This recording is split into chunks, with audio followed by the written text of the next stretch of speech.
Hey, it's Pastor Steve on the side yard of my house with all the sounds of my neighborhood around me and the beauty of being outside. And I have a word of hope today that I trust is going to bring you strength and courage.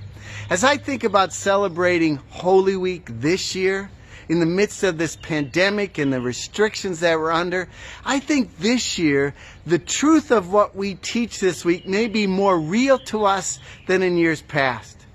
Because we proclaim this week that God brings life out of death. Just like He brought Easter out of Good Friday, God brings life out of death. He brings light out of darkness. When the women went to the tomb on that first Easter Sunday morning, expecting to find the dead body of Jesus, an angel appeared to them and said, "He's not here. He's risen." Later that day, when Jesus appeared to two disciples as they're walking on the road to Emmaus, that after He appeared to them, they ran back to Jerusalem and said what they had experienced to the other disciples, that He's risen. And the disciples responded, "He's risen indeed. He's appeared to Simon."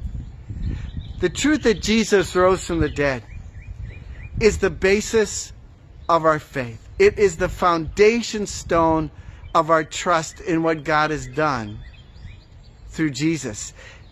In 1 Corinthians chapter 15, verse 54, it says this: "Death is swallowed up in victory." Death is swallowed up in victory. I read those words at every funeral service because we know that Jesus came to raise the dead. And when He rose from the dead, that truth became real, that He is risen.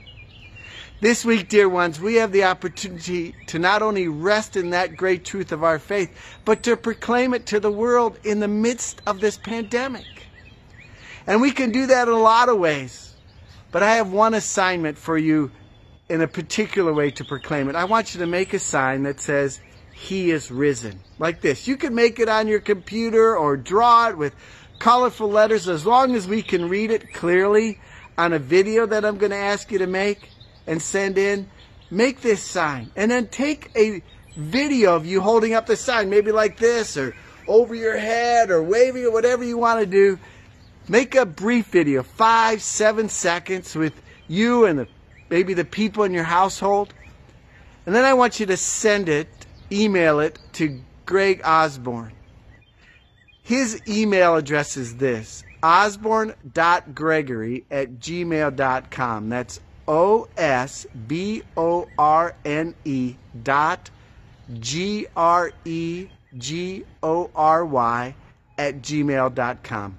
osborne.gregory@gmail.com. And label it Easter video when you send it so he knows what it is. Greg is going to take those and work his magic with them, put them into a montage like we experienced last week with the waving of the palms, and hopefully it'll be part of our opening hymn or song on Easter Sunday. It'll be a wonderful way to encourage one another as we see each other with this great truth that He is risen. Let's rest in that this week, dear ones, and proclaim it to the world that He is risen.